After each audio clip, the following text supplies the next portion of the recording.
حسبي ربي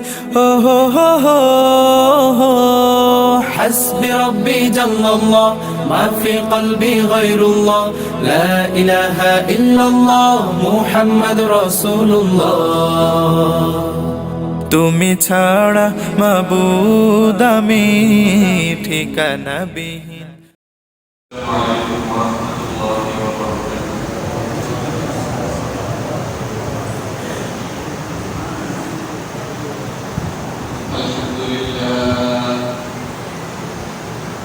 الحمد لله نحمده ونستعينه ونستغفره ونؤمن به ونتوكل عليه ونعوذ بالله من شرور أنفسنا ومن سيئات أعمالنا من يهده الله فلا مضل له ومن يضلل فلا هادي له ونشهد أن لا إله إلا الله وحده لا شريك له ونشهد أن سيدنا ومولانا محمدا عبده ورسوله أما بعد فأعوذ بالله من الشيطان الرجيم بسم الله الرحمن الرحيم والسابقون الأولون من المهاجرين والأنصار والذين اتبعوهم بإحسان رضي الله عنهم ورضوا عنه وأعد لهم جنات تجري تحتها الأنهار خالدين فيها أبدا ذلك الفوز العظيم. وقال رسول الله صلى الله عليه وسلم بلغوا عني ولو آية أو كما قال عليه الصلاة والسلام. اللهم صل على محمد وعلى آل محمد كما صليت على إبراهيم وعلى آل إبراهيم إنك حميد مجيد. اللهم بارك على محمد وعلى آل محمد كما باركت على إبراهيم وعلى آل إبراهيم إنك حميد مجيد. সম্মানিত মুসলিম শুরুতে আমরা মহান আল্লাহ সুবহানাহু ওয়া তাআলার দরবারে শুকরিয়া আদায় করি যিনি আমাদেরকে জুমার নামাজ আদায় করার জন্য মসজিদে এসে বসার তৌফিক দান করেছেন। এজন্য সবাই বলে আলহামদুলিল্লাহ।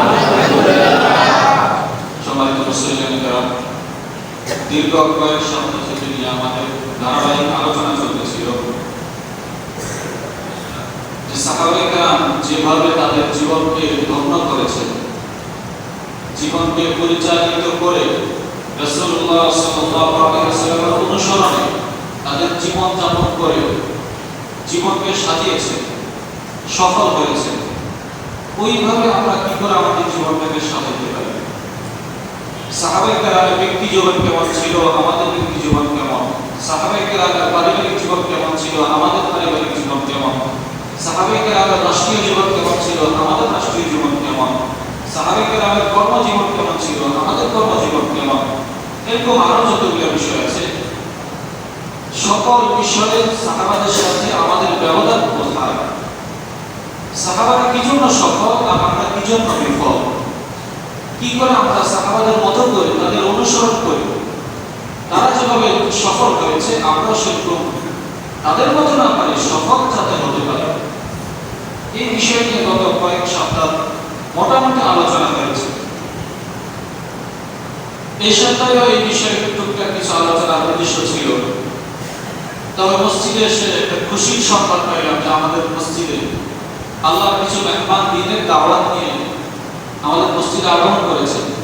এজন্য চিন্তা করলাম আমাদের ধারাবাহিক আলোচনা আমরা সামনে করবো ইনশাআল্লাহ। এই সঙ্গে আমরা ইনশাআল্লাহ তাকলিফ নিয়ে আমাদের কিছু আলোচনা হবে। ওয়া তৌফিক ইল্লা বিল্লাহ। সম্মানিত মুসলিম, তার পূর্বে দুইটি কথা যেটা বর্তমান সময়ের আলোকে না বললে নয়, সেটা হলো আজকে সম্ভবত রজব মাসের 27 অথবা 28 তারিখ। রজব মাসের এই 27 তারিখ আসলে আমাদের মধ্যে মেরাজ নিয়ে আলাপ আলোচনা এবং মেরাজ উপলক্ষে কিছু আমল কি করা যায়, কি মেরাজ সম্পর্কে, মেরাজ উপলক্ষে কি আমল আছে, কি নামাজ আছে, কি রোজা আছে ইত্যাদি একটা আগ্রহ সৃষ্টি হয়। এই সম্পর্কে দু একটি কথা বলে আমরা আমাদের মূল বিষয় চলে যাবো ইনশাআল্লাহ। মেরাজ আমাদের নবীর জন্য যেটা ছিল একটা স্পেশাল হাদিয়া। মেরাজের মাধ্যমে আমাদের নবীকে নামাজ দিয়েছে, যেটা আমাদের নবী ছাড়া অন্য কোন নবীর সাথে এরকম মেরাজ হয় নাই। হযরত মুসা আলাইহিস সালাম আল্লাহ তাআলাকে আবেদন করেছেন যে আল্লাহ আপনাকে আমি দেখতে চাই। দূর পাহাড়ে গিয়ে আবেদন করেছেন আমি আপনাকে দেখতে চাই। পর্দার আড়াল থেকে তো অনেক কথা হয়, একটু আপনাকে দেখতে চাই। আল্লাহ তাআলা মুসা আলাইহিস সালামকে বললেন লান তারানি, এই দুনিয়ার জীবনে চর্মচক্ষু দিয়ে আমাকে দেখতে পাবে না, এটা সম্ভব না। বরং তুমি একটু পরীক্ষা করে দেখো, ওয়ালা কিনি হুজুর ইলাল জাবাল, হে মুসা তুমি যে পাহাড়ে আছো ওই পাহাড় থেকে দৃষ্টি দাও।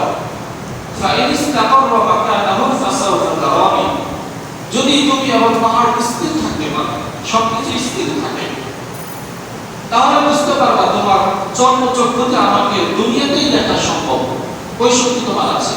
আর যদি স্থির থাকতে না পারো তাহলে বুঝে নিবা দুনিয়ার চক্ষু দিয়ে আমাকে দেখা সম্ভব না। ফালাম্মা তাজাল্লা রাব্বুহু লিল জাবালি জাআলাহু দাক্কান ওয়া খাররা মূসা সাইকা, আল্লাহ তাআলা তখন তুর পাহাড়ে একটা নূরের তাজাল্লি দিলেন। মুসা আলাইহিস সালাম ওদিকে তাকিয়ে সাথে সাথে ঘুরে পড়ে গেলেন, নূর আর সহ্য হয় না। এরপরে মুসা যখন আসলো তখন মুসা আলাইহিস সালাম বলতেছেন যে না, সম্ভব না। ফালাম্মা আফাকা, হুশ আসার পর বলতেছেন যে না, সম্ভব না, বুঝে আসছে দুনিয়ার দৃষ্টিতে, দুনিয়ার এই চক্ষু দিয়ে আল্লাহ তাআলাকে দেখা আমাদের পক্ষে সম্ভব নয়। তো মুসা আলাইহিস সালাম আবেদন করেও চক্ষু দিয়ে আল্লাহ তাআলাকে সরাসরি দেখতে পারেন নাই সেখানে, অথচ কত দূরে আল্লাহ তাআলা কিন্তু সেখানে চলে আসেন নাই। কত লক্ষ কোটি কোটি মাইল দূর থেকে শুধু একটু তাজাল্লি দিলেন, মুসা আলাইহিস সালাম ওখানেই বেহুশ হয়ে পড়ে গেলেন। আর আমাদের নবী মুহাম্মদ রাসূলুল্লাহ সাল্লাল্লাহু আলাইহি ওয়াসাল্লামকে এই মিরাজের রাতে আল্লাহ তাআলা স্পেশাল ভাবে দাওয়াত করেছেন, যেটা আর কোন নবীকে করেন নাই। একেবারে নিজের কাছে বসিয়েছেন, কতটুকু কাছে? ফাকানা কাবা কাউসাইনি আও আদনা ফাআওহা ইলা আবদিহি মা আওহা, যে মুসা মুহাম্মদ রাসূলুল্লাহ সাল্লাল্লাহু আলাইহি ওয়াসাল্লামকে আল্লাহ তাআলা এত কাছে নিয়েছেন, তীর আর ধনুক, তীর যেমন এভাবে গোল করলে একটা আরেকটা যতটা কাছে হয় অত কাছে নিয়ে গিয়েছে। ফাকানা কাবা কাউসাইনি আও আদনা, অথবা আরো কাছে, অর্থাৎ একেবারেই কাছে, সামনাসামনি বসিয়েছে। মুসা আলাইহিস সালাম দেখতে চেয়ে দেখতে পারেন নাই, আমাদের নবীজি তিনি দরখাস্ত করেন নাই, আবেদন করেন নাই, একেবারে কাছে নিয়ে গিয়েছে। হ্যাঁ, এই আয়াতের একটা ব্যাখ্যা আছে। আল্লাহ তাআলা কি ওই দিন আমাদের নবীজি সাল্লাল্লাহু আলাইহি ওয়াসাল্লামকে সরাসরি দেখেছেন না নূর দেখেছেন? এটা নিয়ে দুটো মত আছে, আমরা সেদিকে যাচ্ছি না। আমাদের আয়েশা সিদ্দিকা রাদিয়াল্লাহু তাআলা আনহার মতামত হলো সরাসরি আল্লাহ তাআলাকে দেখেন নাই, নূর দেখেছেন। আল্লাহ নূরের সাথে কথা বলেছেন। হযরত আব্দুল্লাহ ইবনে আব্বাস রাদিয়াল্লাহু তাআলা আনহু, যিনি ছিলেন এই উম্মতের মধ্যে সবচাইতে বড় মুফাসসির কোরআন, তিনি বলেন না, সরাসরি আল্লাহকে দেখেছেন। এই আয়াতের তাফসীর তিনি এটাই লিখেছেন যে সেদিন একেবারে সামনাসামনি গিয়ে সরাসরি আল্লাহকে দেখেছেন, শুধু একবার নয় 10 বার দেখেছেন। তাফসীরে জালালাইনের মধ্যে কত স্পষ্ট আছে, প্রথমবার আল্লাহ তাআলার সাথে যখন সরাসরি সাক্ষাৎ হয়, কথাবার্তা হয়, 50 ওয়াক্ত নামাজ নিয়ে রাসূলুল্লাহ সাল্লাল্লাহু আলাইহি ওয়াসাল্লাম ফিরে আসছিলেন। একবার সাক্ষাৎ হয়ে গেছে। ষষ্ঠ আসমানে আসার পরে মুসা আলাইহিস সালাম বলেন, হে আল্লাহর দোস্ত, কি হাদিয়া নিয়ে আসছেন, এত খুশি? তিনি বললেন, রাসূলুল্লাহ সাল্লাল্লাহু আলাইহি ওয়াসাল্লাম বলেছেন যে আমার ভাই মুসা, আল্লাহ তাআলা আমাকে 50 ওয়াক্ত নামাজ আমার উম্মতের জন্য হাদিয়া স্বরূপ দিয়েছেন। অনেক কথাবার্তা হয়েছে, একেবারে সামনাসামনি বসেছিলাম, আল্লাহ তাআলার সামনে বসে আমি গল্প করছিলাম। তো এই 50 ওয়াক্ত নামাজ হাদিয়া নিয়ে আসলাম। কি গল্প করেছিলেন? সামনাসামনি একেবারে সামনে গিয়ে বসে আল্লাহ তাআলাকে বলতেছেন, আত-তাহিয়াতু লিল্লাহি ওয়াস সালাওয়াতু ওয়াত তাইয়্যিবাত। আমরা যে তাশাহুদ নামাজের মধ্যে পড়ি, এই তাশাহুদ কিন্তু ওখান থেকে আসা। রাসূলুল্লাহ সাল্লাল্লাহু আলাইহি ওয়াসাল্লাম আল্লাহকে হাদিয়া দিচ্ছেন, মিষ্টি আর আপেল কমলা নয়, আল্লাহ তাআলাকে সমস্ত ইবাদত হাদিয়া দিচ্ছেন। মৌখিক ইবাদত, কাজের ইবাদত, সমস্ত ইবাদত আপনার জন্য হাদিয়া নিয়ে আসলাম। আল্লাহ তাআলা হাদিয়াকে কি করলেন? আসসালামু আলাইকা আইয়ুহান নাবিয়্যু ওয়া রাহমাতুল্লাহি ওয়া বারাকাতুহু। সালাম দিচ্ছেন, হে আমার নবী, হে নবী, আপনার উপর সালাম, আপনার উপর শান্তি বর্ষিত হোক। ওয়া রাহমাতুল্লাহি ওয়া বারাকাতুহু, আল্লাহর রহমত এবং বরকত বর্ষিত হোক। নবীজি সাল্লাল্লাহু আলাইহি ওয়াসাল্লাম সাথে বললেন, আসসালামু আলাইনা ওয়া আলা ইবাদিল্লাহিস সালিহিন। যে এই সালাম, এই রহমত, এই বরকত শুধু আমি একাই তা নয়, বরং এই সালাম, এই শান্তি আমার উপর যেমন বর্ষিত হবে, তেমনি আমার সমস্ত নেককার উম্মত, আল্লাহর সমস্ত নেককার বান্দাদের উপরে সালাম, রহমত আর বরকত বর্ষিত হবে। সেদিন দোয়া করলেন, আল্লাহ তাআলার সামনে বসে দোয়া করলেন, সালাম, শান্তি, রহমত আর বরকত শুধু আমার নয়, আমার উপর নয়, বরং এই রহমত আর বরকত যেমন আমার উপর বর্ষিত হবে, তেমনি আল্লাহ তাআলার সমস্ত নেককার বান্দাদের উপর বর্ষিত হবে। দোয়া কিন্তু কবুল হয়েছে। ওই সালাম, ওই শান্তি, ওই রহমত আর বরকত যদি আমরা পেতে চাই, আল্লাহ তাআলার পক্ষ থেকে শান্তি, রহমত আর বরকতের ওই রাসূল যেদিন ওই দোয়াটি করেছিলেন, সেই দোয়ার ভাগ যদি আমরা চাই, তাহলে শক্ত হলে নেককার হয়ে যেতে হবে। কারণ রাসূল সেদিন বলেছেন, শান্তি আমার উপর এবং আল্লাহর নেককার বান্দাদের উপর। তাহলে বোঝা গেল কিয়ামত পর্যন্ত যত মানুষ নেককার হবে, ততজনের উপরেই ওই সেদিন রাসূলের দোয়া প্রযোজ্য হবে, ততজনই সেই দোয়াটা পাবে। যতজন নেককার হবে, ততজনই আল্লাহ তাআলার পক্ষ থেকে সেদিনকার সালাম পাবে, রাসূলুল্লাহ সাল্লাল্লাহু আলাইহি ওয়াসাল্লামের পক্ষ থেকে সেদিনকার সালাম পাবে, রহমত আর বরকত পাবে। আর যদি নেককার না হয়, তাহলে সেদিনকার ওই দোয়া থেকে আমরা বঞ্চিত হয়ে যাব। তো যাক, আল্লাহ তাআলার এই কথা আর রাসূলুল্লাহ সাল্লাল্লাহু আলাইহি ওয়াসাল্লামের এই কথা শুনে আসমানের ফেরেশতারা সবাই একসাথে চিৎকার করে উঠলেন, আশহাদু আল্লা ইলাহা ইল্লাল্লাহ ওয়া আশহাদু আন্না মুহাম্মাদান আবদুহু ওয়া রাসূলুহু। আমরা তো প্রতি নামাজে প্রতি 2 রাকাত পর পর বৈঠকের মধ্যে এই তাশাহুদটা পড়ি, কিন্তু কয়দিন আমরা এই আবেগটা নিয়ে, এই ঘটনাটা মাথায় রেখে পড়েছি যে আমরা এখন যেটা করতেছি, এটা তো আল্লাহ আর রাসূলের কথোপকথন, ফেরেশতাদের কথা, সাধারণ কিছু নয়। সুতরাং এই দোয়া পড়ার সময়, এই তাশাহুদ পড়ার সময় মনোযোগ অন্য কোনো দিকে নয়, সরাসরি আল্লাহর দিকে, সরাসরি নামাজের মধ্যে মনোযোগ রাখতে হবে। তবেই আমরা সেদিনকার দোয়ার ভাগই আমরা করব ইনশাআল্লাহ। তো যেটা বলতেছিলাম, এই মেরাজ হলো আমাদের রাসূলুল্লাহ সাল্লাল্লাহু আলাইহি ওয়াসাল্লামকে দেওয়া একটা স্পেশাল হাদিয়া। তো মুসা আলাইহিস সালাম বললেন, ইয়া আল্লাহর দোস্ত, আপনি 50 ওয়াক্ত নামাজ নিয়ে যাচ্ছেন, আমার উম্মত এত শক্তিশালী হওয়ার পর 2 ওয়াক্ত ছিল তাদের উপর নামাজ ফরজ, ফজর আর আসর, এটাই তারা পড়তে পারতো না। আপনার উম্মত কি করে এত দুর্বল উম্মত 50 ওয়াক্ত নামাজ পড়বে? আপনি বলেন আল্লাহর কাছে আবার যান, একটু কমানোর জন্য আবেদন করেন। রাসূলুল্লাহ সাল্লাল্লাহু আলাইহি ওয়াসাল্লাম আবার গেলেন, আল্লাহ তাআলাকে কমানোর জন্য দরখাস্ত করলেন, 5 ওয়াক্ত কমাই দিলেন, 45 ওয়াক্ত নিয়ে আবার আসলেন। মুসা আলাইহিস সালাম আবার বললেন, আবার যান, আবার গেলেন, আবার 5 ওয়াক্ত কমাইলেন। এইভাবে আরো 9 বার দিয়েছেন আল্লাহ তাআলার দরবারে। 9 বারে 45 ওয়াক্ত কমায়া যখন 5 ওয়াক্ত বাকি আছে, তখন মুসা আলাইহিস সালাম বললেন, আবার যান, আর একটু কমাই নিয়ে আসেন। মুহাম্মদুর রাসূলুল্লাহ সাল্লাল্লাহু আলাইহি ওয়াসাল্লাম বললেন, না, আমার আর যদি লজ্জা করে, আর কত কমাবো, আর কত কমাবো, বরং পাঁচ এখানে আছে, এখানে থাক। সাথে সাথে আল্লাহ তাআলা ঘোষণা দিলেন যে, যে ব্যক্তি, আপনার উম্মতের যে ব্যক্তি আমার যে বান্দা এই 5 ওয়াক্ত অন্তত সুন্দরভাবে সহিষ্ণুভাবে নিয়মিত আদায় করবে, আমি তাকে শুধু 5 ওয়াক্তের নেকি দেব তাই নয়, আমি তাকে 50 ওয়াক্তের নেকি দেব। এজন্য 5 ওয়াক্ত নামাজ, 5 ওয়াক্ত নামাজের পিছনে 50 ওয়াক্ত নামাজ রয়েছে। আমরা যদি 5 ওয়াক্ত নামাজ সুন্দরভাবে পড়তে পারি, আল্লাহ তাআলা আমাদেরকে 50 ওয়াক্ত নামাজের নেকি দান করবে। তো আলোচনার শুরুতে যেটা বলতেছিলাম, এই মেরাজ হলো আমাদের নবীজির স্পেশাল একটা অফার, স্পেশাল একটা হাদিয়া, একটা মুআজিজা, যেটা অন্য কোন নবী ছিল না।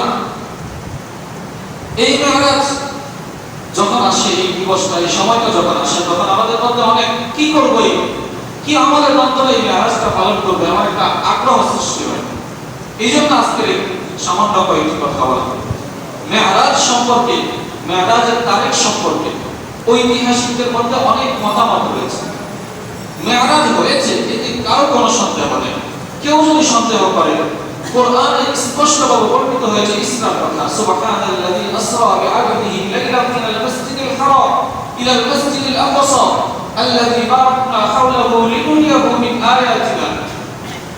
ইসরা আর মেরাজের কথা স্পষ্ট সহিহ বুখারী, মুসলিম সহ প্রায় সকল হাদিসের কিতাবের মধ্যে স্পষ্ট আকারে রয়েছে। কোন ব্যক্তি যদি কোরআন অথবা হাদিসের মধ্যে স্পষ্টভাবে বর্ণিত কোন বিধানকে সন্দেহ সৃষ্টি করে, অস্বীকার করে, তার ঈমান চলে যাবে। এজন্য আমরা আগেও বলেছি, একজন ভাই নামাজ পড়ে না, তার ঈমান যাবে না, সে গুনাহগার হবে। কিন্তু নামাজকে যখন অস্বীকার করবে, তার ঈমান সাথে সাথে চলে যাবে। রোজা রাখে না, গুনাহগার হবে, ফরজ ছেড়ে দেওয়া। কিন্তু রোজাকে অস্বীকার না করলে ঈমান যাবে না।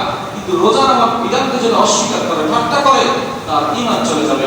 এরকম ইসলামে যেটাকে হারাম করেছে, ওই হারামকে হারাম মনে করে, ঠিক আছে, এরপর যদি করে, সুদ খায় কিন্তু সুদকে হারাম বলে বিশ্বাস করে, তাহলে তার ঈমান যাবে না, সুদ খাওয়ার গুনাহ হবে। ঘুষ খায়, ঘুষ হারাম এটা বিশ্বাস করে, তারপরেও খায়, তার গুনাহ হবে, কিন্তু ঈমান যাবে না। কিন্তু সুদকে যদি হালাল মনে করে খায়, ঘুষকে যদি হালাল মনে করে খায়, চুরিকে যদি হালাল মনে করে করে, সাথে সাথে তার ঈমান নাই। এটা আমরা আগেও বলেছিলাম, মূর্তি ইসলামে নিষেধ, ইসলামে হারাম করেছে, ভাস্কর্য ইসলামে নিষেধ, হারাম করেছে। এটাকে যদি হারাম মনে করে করে, তাহলে বেশি থেকে বেশি গুনাহ হবে। কিন্তু এটাকে যদি বৈধ মনে করে করে, ঈমান চলে যাবে। যাক, আপনাদের জন্য একটা খোঁজ খবরই রয়েছে, যে ভাস্কর্য ইস্যু নিয়ে দেশের মধ্যে ওলামায়ে কেরামের সাথে সরকারের একটা মুখোমুখি অবস্থান তৈরি হয়েছিল। গত কিছুদিন পূর্বে আমাদের শাইখে যাত্রাবাড়ি আল্লামা মাহমুদুল হাসান দামাত বরকাতুহুল আলিয়া দিনা মাদ্রাসা মাহফিলে ঘোষণা দিয়েছেন স্বরাষ্ট্রমন্ত্রীকে সামনে রেখে, যে ওই ভাস্কর্য আর হচ্ছে না। সরকার থেকে মেসেজ চলে আসছে, আলহামদুলিল্লাহ। এটার জন্য যারা যেভাবে ভূমিকা রেখেছে, মানুষের ঈমান আমল হেফাজতের জন্য, কেউ গরম ভূমিকা রেখেছে, কেউ নরম ভূমিকা রেখেছে, কেউ মধ্যস্থতাকারীর ভূমিকা রেখেছে, অনেকেই অনেক ধরনের ভূমিকা রেখেছে। আমরা সবার জন্য দোয়া করি। ওলামায়ে কেরামের মধ্যে অনেকে অনেক ত্যাগ দিয়েছেন এটার জন্য, অনেক বাধার শিকার, অনেক বিভিন্ন পরিস্থিতির শিকার হয়েছেন। সর্বশেষ আল্লামা মাহমুদুল হাসান দামাত বরকাতুহুল আলিয়া স্বরাষ্ট্রমন্ত্রীর মাধ্যমে এটাকে একটা সমাধানের মধ্যে নিয়ে আসছেন। এজন্য আমরা তাদের জন্য, স্বরাষ্ট্রমন্ত্রী সহ যারাই এটার সমাধানের ব্যবস্থা করেছেন, তাদের সকলের জন্য আমরা দোয়া করি। তো যাক, যেটা বলতেছিলাম, মেরাজ যখন আসবে, এটার উপলক্ষে বিশেষ কোনো আমল নেই, এটা আমরা মনে রাখবো। মেরাজের বিশেষ কোনো আমল নেই। কেন? মেরাজের তারিখ, মেরাজ সুনির্দিষ্ট, মেরাজ হয়েছে, কোনো সন্দেহ নেই, সন্দেহ করাও যাবে না। কিন্তু মেরাজ কবে হয়েছে, এই তারিখটা ঐতিহাসিকভাবে ইতিহাসের কিতাবে সুস্পষ্টভাবে লেখা নেই। যেমন ভাবে নবীজির জন্ম তারিখটা সুস্পষ্টভাবে লেখা নেই, কয়েকটা মতামত হয়ে গিয়েছে মেরাজের ব্যাপারে। যেমন কোন সময় হয়েছে, হিজরতের পূর্বে হয়েছে, কোন ঐতিহাসিক বলে 6 মাস পূর্বে, কেউ বলে 1 বছর পূর্বে, কেউ বলে 2 বছর, কেউ বলে 5 বছর পূর্বে হয়েছে, অনেক মতামত। আবার কোন মাসে হয়েছে, কেউ বলে রবিউল আউয়াল মাসে, কেউ বলে রবিউল সানি মাসে, কেউ বলে রমজান মাসে, আর কেউ কেউ বলেছেন রজব মাসের 27 তারিখ। সুনির্দিষ্টভাবে নয়। এজন্য যেহেতু দিবসটা সুনির্দিষ্ট না, এজন্য এই দিবসে পালন করার মতো কিছু নেই। বরং মেরাজ এসে আমাদেরকে, মেরাজের যদি আমরা পালন করতে চাই, এটাই পালন করতে যাব যে এই মেরাজ আমাদেরকে 5 ওয়াক্ত নামাজ দিয়েছে, সুতরাং 5 ওয়াক্ত নামাজের প্রতি গুরুত্ব দিতে হবে। এছাড়া এই দিবস আসলে এটার জন্য বিশেষ স্পেশাল ভাবে কোনো নামাজ কোনো রোজা নাই। কেউ যদি ইবাদত মনে করে সুন্নাত মনে করে বেদাত হয়ে যাবে। আল্লাহ তাআলা আমাদেরকে বোঝার এবং আমল করার তৌফিক দান করেন। সম্মানিত মুসলিম کرام, যেটা বলতেছিলাম আজকে আমাদের মূল আলোচনা হলো দাওয়াত ও তাবলীগ। যেহেতু দাওয়াত ও তাবলীগের মেহনত নিয়ে আজকে আমাদের মসজিদে আল্লাহর কয়েকজন মেহমান এসেছে, এজন্য কয়েকটা কথা বলবো সকলকে উদ্দেশ্য করে।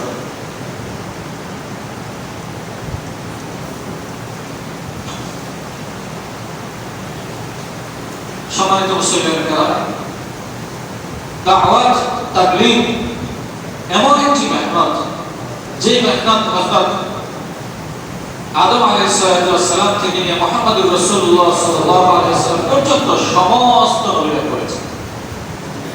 সমস্ত নবীরা মানুষকে আল্লাহর দিকে দাওয়াত দিয়েছেন, দাওয়াত দিয়েছেন সমস্ত মানুষকে। নবীজি সাল্লাল্লাহু আলাইহি ওয়াসাল্লাম দাওয়াত দিয়েছেন, সাহাবায়ে কেরাম একই মেহনত করেছেন, একই কাজ করেছেন। কেন? সাহাবায়ে কেরামের পরে পরবর্তী উম্মতরাও এই দাওয়াতের কাজ করেছেন। হ্যাঁ, তরতিব হয়তো এক এক সময় এক একটা ছিল। বর্তমান তরতিব যেটা জিল্লার জামাত, 3 দিনের জামাত, 10 দিন 20 দিনের যে জামাত আসে, আবার তাদের দৈনন্দিন একটা রুটিন থাকে, মশওয়ারা ঠিক করে কাজ হয়। এই তরতিবগুলো হয়তো পরবর্তী ওলামায়ে কেরাম সাজিয়ে দিয়েছে, কিন্তু মূল কাজ দাওয়াতের কাজ রাসূলুল্লাহ সাল্লাল্লাহু আলাইহি ওয়াসাল্লাম করেছেন, সমস্ত নবীরা করেছেন, সাহাবায়ে কেরাম করেছেন, পরবর্তী উম্মতরা করেছেন, সবাই করেছেন। কিয়ামত পর্যন্ত আমাদেরকেও করতে হবে। নবীর যে সমস্ত মেহনত, নবীওয়ালা মেহনত যেটাকে বলে, এখানে অনেকের একটা ভুল ধারণাও আছে যে নবীওয়ালা মেহনত মানে শুধুমাত্র দাওয়াত আর তাবলীগ। বিষয়টা এমন নয়। নবীওয়ালা মেহনত হলো যে মেহনতের মাধ্যমে মানুষের কাছে দ্বীনের দাওয়াত পৌঁছে, আবার মানুষ এই দ্বীনের উপর ঠিক থাকতে পারে, অটল থাকতে পারে, সহিহ শুদ্ধ দ্বীন মানুষ শিখতে পারে। দ্বীনের উপর, ইসলামের উপর, মুসলমানের উপর কোনো আক্রমণ আসলে সেটাকেও প্রতিহত করতে পারে। অর্থাৎ দ্বীনের স্বার্থে যে মেহনতগুলো নবীরা করেছেন, আমাদের নবীজি করেছেন, নবী চলে গিয়েছেন, কিয়ামত পর্যন্ত নবী আর আসবে না। দ্বীনের জন্য যে কোনো কাজ, যে মূল কাজগুলো নবী করেছেন, উম্মতকে সেই দায়িত্বগুলো দিয়ে গিয়েছেন, সবগুলো দাওয়াত নবীওয়ালা কাজ। যেমন মুহাম্মদুর রাসূলুল্লাহ সাল্লাল্লাহু আলাইহি ওয়াসাল্লাম সম্পর্কে আল্লাহ তাআলা বলেন, হুয়াল্লাযী বা'আথা ফিল উম্মিয়িনা রাসূলান মিনহুম, সূরাতুল জুমার 2 আয়াত।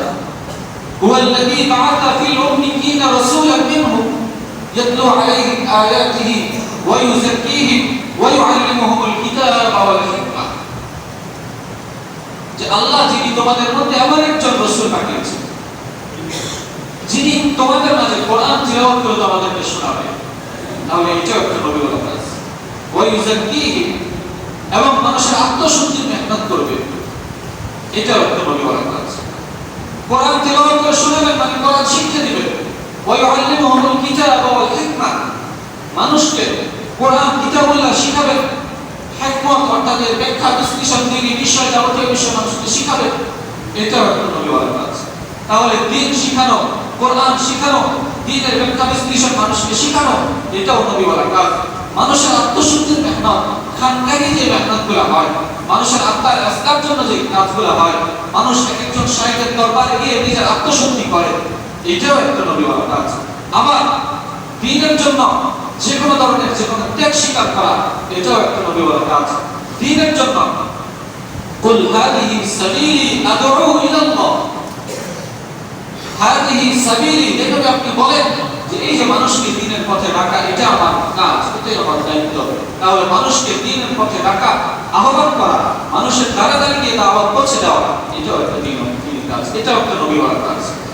কারণ যারা দ্বীন শিক্ষার জন্য, দ্বীন শিক্ষার কেন্দ্র যেগুলো আছে মাদ্রাসা, সেখানে আসবে, এরা তো এসে শিখলো, কিন্তু যারা আসবে না তারা কোথেকে শিখবে? তাদের অন্তত চলার মতো জরুরি দিকগুলো যাতে তারা শিখতে পারে। এই জন্যই দাওয়াত, এই জন্যই তাবলীগ। তাবলীগ আর তা'লিম এই দুইটা যদি উম্মতের মধ্যে থাকে, উম্মত কোনোদিন গোমরাহ হবে না। তা'লিম হলো উম্মত গিয়ে শিখবে, যেখানে শিখে সেখানে গিয়ে শিখবে। আর তা'লিম হলো গিয়ে শিখবে, তাবলীগ হলো তাদের ঘরে ঘরে গিয়ে তাদেরকে শিখাবে। বৃষ্টির মতো, বৃষ্টি পানি সকলের প্রয়োজন, সবাই তো পুকুরে যাবে না। কেউ পুকুরে গিয়ে টিউবওয়েলের সঙ্গে গিয়ে পানি নিয়ে আসবে, সে অনেক নিয়ে আসবে, কিন্তু যারা যাবে না তাদের জন্য ওই বৃষ্টি তাদের ঘরে ঘরে পৌঁছে যাবে। বৃষ্টির মতো দাওয়াত হলো বৃষ্টির মতো, তালিম হলো সেই পুকুর সমুদ্রের মতো। কোনোটাকে কোনোটার চাইতে ছোট করা যাবে না, সবগুলাই দিনই কাজ, সবগুলাই নবীর কাজ। তো যেটা বলতেছিলাম, আমরা যারা সাধারণ আছি, আমরা যারা মাদ্রাসায় পড়া আমাদের পক্ষে এই মুহূর্তে সম্ভব নয়, আমরা কি করে দিন শিখবো? রাসূল সাল্লাল্লাহু আলাইহি ওয়াসাল্লাম তো হাদিসে মধ্যে স্পষ্ট করে দিয়েছেন, তালাবুল ইলমি ফারিদাতুন আলা কুল্লি মুসলিম। দিন শিক্ষা, দিন কতটুকু দিন? যতটুকু দিন না শিখলে মানুষ তার দৈনন্দিন জীবন যাপন করতে পারে না।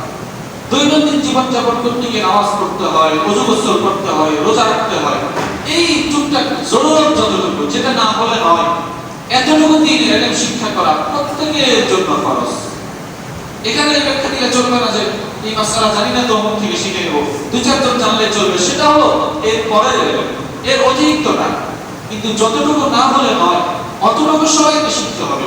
এর পরের ইলম, এর অতিরিক্ত যেটা ফরজে কিফায়া, সেটা সমাজের মধ্যে দুই চার পাঁচ দশজন হলেই চলে।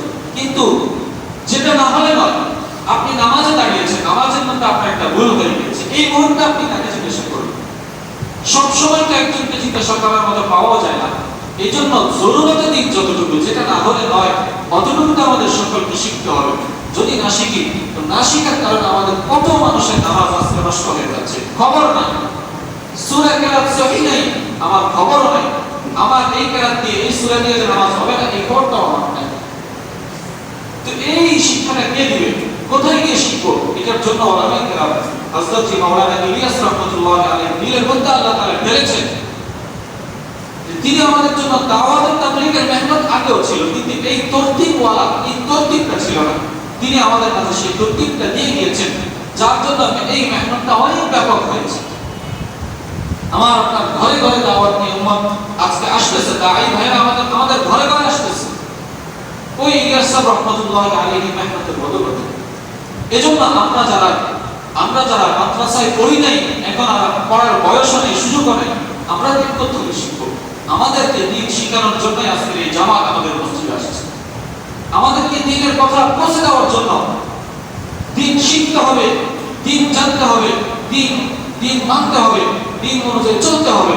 এই কথাগুলো আমাদের কানে কানে পৌঁছে দেওয়ার জন্যই আজকে এই ভাইরা এত দূর থেকে, অন্য জায়গা থেকে নিজের বাড়া দিয়ে নিজে কষ্ট করে কেন আমাদের কাছে আসবে?